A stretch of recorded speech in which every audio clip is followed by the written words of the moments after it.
El suplicio de dar a luz en los hospitales públicos. Una nueva denuncia recae sobre la gestión del trío Flores, Abud y Pereira Rosas.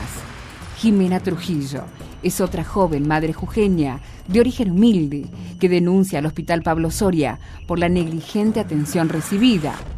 Afirma que el maltrato recibido y el menosprecio hacia sus síntomas provocaron la muerte de su hijo en gestación por una infección que forzó además la amputación de su útero. Esta es su triste historia. Todo comenzó a las 37 semanas de embarazo, que cuando empecé a tener pérdidas de líquido, pérdida de sangre, yo iba al hospital, al Pablo Soria, a que me atiendan. Esa vez que fui con pérdida de líquido y con 1 centímetro ya de dilatación, pero yo ya había perdido líquido. Una doctora me dice que al ser ya mamá, o sea, haber tenido hijos, que no tendría que haber ido en esa situación si sabe que yo tendría que haber ido después, que es como hacerle perder el tiempo. Me pone una inyección para calmar los dolores y me despachó a mi casa. A la semana siguiente vuelvo a ir al hospital porque ya estaba con pérdidas de sangre. Me internan con amenaza de parto prematuro. Pero en esos días que estuve internada no nació mi hijo porque ya tenía desde el 5º mes de placenta previa, y mi doctor, mi ginecólogo, había dicho que tenía que ser por cesárea programada porque no iban a ser por parto normal. Ese miércoles 22 yo voy temprano y él me anota en la lista de otro doctor que me tenía que hacer una ecografía Doppler. El doctor atiende a todas las otras y a mí no, y cuando le pregunté el por qué no me hacía a mí la ecografía, me dice que porque yo no estaba internada. Esa fue la única explicación que él me da. Yo ya me pongo mal y busco a mi doctor y le pido que vea lo que podía hacer, y él habla con el doctor y vuelve y me dice: mira, el doctor no está de humor, parece que no está bien, vení mañana y que te anoto con otro doctor para que te haga la ecografía Doppler. Yo ya cansada, me pongo a llorar, la verdad, y le pido que por favor me interne porque ya no daba más de los dolores tampoco. Me dice: vení mañana y vemos qué hacemos. Bueno, me vengo a mi casa, me vengo a descansar, todo. Me duermo. A las 8 de la noche me llama mi marido, estaba en Buenos Aires, y hablo con él. Le digo que yo ya iba a ir al hospital porque no aguantaba de los dolores. Me dice: bueno, entonces me levanto para querer ir al baño y siento una puntada en el bajo vientre.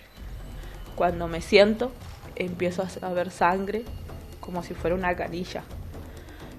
Él me dice: llama ya a la ambulancia. Llamo a la ambulancia, viene la ambulancia de la Tupac y me lleva al hospital. Lo último que recuerdo, porque después me desmayé de los dolores, es que me dicen: te vamos a llevar al quirófano. Es lo último. Luego me despierto y nada, me dicen que mi hijo había fallecido. Que me habían sacado el útero. En ese momento yo no estaba bien para estar preguntando. Al día siguiente le pregunto por qué viene mi doctor. Le pregunto por qué.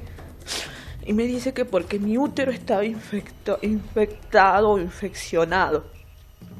Yo le pregunto que por qué estaba infeccionado. Si yo estaba haciendo todo bien. No me contestó más y se fue. Jimena es una víctima más. Se suma a la pila de denuncias que pesan sobre los hospitales públicos, en donde numerosos pacientes aseguran que el maltrato es la regla. Médicos superados por la cantidad de atenciones requeridas parecen sacarse de encima a los enfermos, muchas veces sin contemplar la gravedad de los casos. Errores en el diagnóstico, subestimación ante el dolor manifestado por la madre y una medida extrema para salvarle la vida son los argumentos que Jimena llevó a la justicia para denunciar negligencia. Cuando ella va a la casa el día miércoles 22, a las 20 horas aproximadamente empieza a tener fuertes dolores y pérdidas, por lo cual llama a la ambulancia y la ambulancia ya la lleva en un estado grave al hospital aproximadamente a las 21, 20:45 al hospital Pablo Soria. En ese momento ya llegaba con un cuadro infeccioso total y ya llegaba con su bebé muerto dentro de su vientre, por lo cual los médicos del Hospital Pablo Soria hacen lo único que podían hacer en ese momento de extraerle al bebé y todo lo que estaba con cuadro infeccioso, que le extraen todo el útero. En ese momento le diagnostican 41 semanas de gestación. Y entonces acá es cuando está el punto del error o de la negligencia médica. ¿Cómo puede ser que el día 17 de enero le hayan diagnosticado 37 semanas y el día 22 le hayan diagnosticado 41 semanas de gestación? O sea, es incomprensible cómo el bebé cómo ha crecido 4 semanas en 5 días. La pregunta que se tiene que hacer es ¿por qué se llegó a ese estado? Si ella fue revisada el día 17, fue revisada el día 20, fue revisada el día 21, fue revisada el día 22 a la mañana, mejor dicho, el día 22 no la revisaron, tuvo toda la mañana en el hospital sin ser revisada, siendo que ella le había manifestado al médico de los dolores y las pérdidas que venía sufriendo, y el médico ya sabía y ya sabía de que ella tenía un embarazo de alto riesgo porque tenía placenta previa. Entonces, a ver, si un embarazo normal tiene un tiempo de gestación de 40 semanas, un embarazo de alto riesgo ya es sabido que a la semana 37, 38 se tiene que tener un control muy minucioso para que no peligre la vida de ese bebé y de la madre. Control que no tuvo Daniela. Ese es el problema. O sea, la negligencia no está dada de ese día 22 a las 21 horas, sino que la negligencia viene de todos los actos anteriores a ese día 22. Sin embargo, su demanda fue desestimada por el fiscal Aldo Lozano, con argumentos que son cuestionados por la defensa de la joven mamá. Acá, por ejemplo, lo que nos dice el fiscal y lo que nos dice el juez de control es que es una cuestión puramente médica.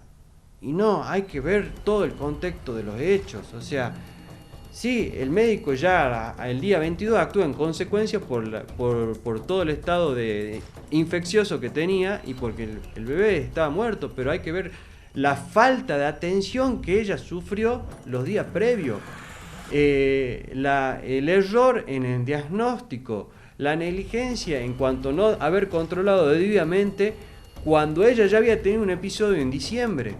Todo el sistema de salud está colapsado en lo que es el ámbito de la provincia. O sea, tengamos en cuenta que en la provincia de Jujuy el único hospital de alta complejidad es el Pablo Soria, situación que realmente resulta ridícula a esta altura del siglo que estamos. O sea, que haya un hospital de alta complejidad en toda una provincia.